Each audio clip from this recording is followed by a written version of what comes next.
When everyone said it was over, Allah made a new way. What if tomorrow morning you wake up, reach for your phone, and one sentence deletes the life you thought you had? We no longer need you. No warning, no meeting, no second chance. Just like that, your job is gone, your routine is gone, and the version of yourself you were proud of suddenly feels like a stranger. That was the morning Michael Carter realized he hadn't just lost his job, he had lost his sense of identity. Sitting on the edge of his bed in his small New Jersey apartment, staring at the screen, he felt a silence so heavy it almost echoed. And in that silence, he whispered the question millions ask in their lowest moments: God, are you still with me? Michael was 32, educated, disciplined, and working at a respected corporate firm. From the outside, his life looked steady and successful.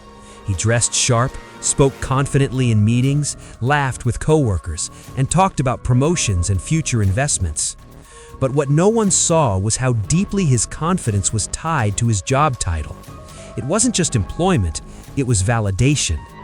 When the email arrived, it didn't just cut off his paycheck, it stripped away the label that made him feel secure. That night, alone in his apartment, he opened his banking app. Rent was due in 2 weeks, his car payment was pending, his credit card was nearly maxed out. The numbers felt suffocating. Yet the most terrifying part wasn't financial pressure, it was the uncertainty. No calls, no offers, no clear next step, just silence. Instead of collapsing completely, Michael did something simple. He looked up and said, God, if you are real, don't let me break here. It wasn't poetic, it wasn't powerful, it was honest. The next morning, he opened his laptop and rewrote his resume from scratch. He adjusted every sentence, updated every skill, and began sending applications. 15 the first day, 30 the next, 50 after that. He refreshed his inbox constantly, hoping for an opportunity. What came instead were rejection emails that all sounded the same. We regret to inform you. Each one felt personal, even though it wasn't. Each one whispered, you're not enough. Friends offered practical advice. Take any job for now. Lower your standards. Maybe aim smaller. They meant well, but their words pressed against his already bruised confidence. Weeks passed. His savings began shrinking. The landlord's reminders became firmer.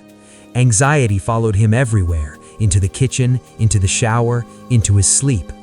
Every evening he felt the urge to panic, to grab the first opportunity out of fear, to abandon long-term vision for short-term relief. But every night he knelt down and prayed 2 simple units of prayer. He reminded himself that trusting God did not mean doing nothing, it meant doing everything he could and surrendering what he could not control. Still, the weight was real. One night, overwhelmed and exhausted, he turned off the lights and fell to the floor. Pressing his forehead to the ground, tears soaking the carpet, he said, God, I'm tired of trying to control everything. If you have a plan, I trust it, even if it hurts. That night didn't change his situation instantly, but it changed him. A few mornings later, at 5:42 a.m., his phone vibrated. Half asleep, he reached for it. Interview invitation, final round.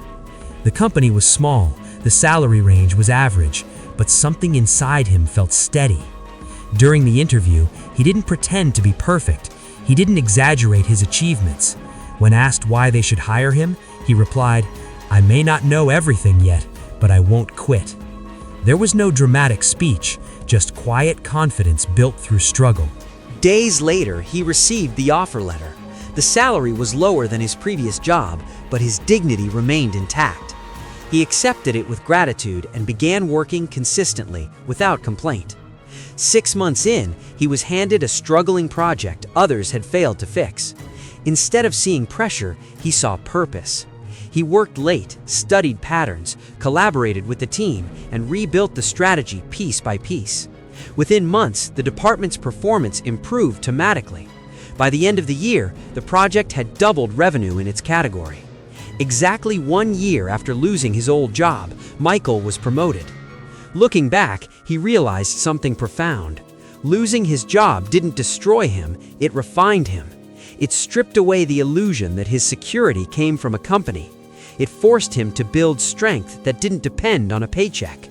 He learned that provision doesn't come from employers, it comes from God. That delay is not denial, that rejection is not the end. Sometimes what feels like collapse is construction happening behind the scenes. Today, when people ask how he survived that season, he doesn't start with strategy. He starts with surrender. He says the worst morning of his life became the foundation of his strongest self. And if you're in a season where everything feels like it's falling apart, maybe this isn't your ending either. Maybe this is the moment false security is being removed so real faith can grow. Keep working, keep trusting, keep moving forward. Because when God opens a door, no rejection email can close it. And when He writes your story, no setback is ever wasted.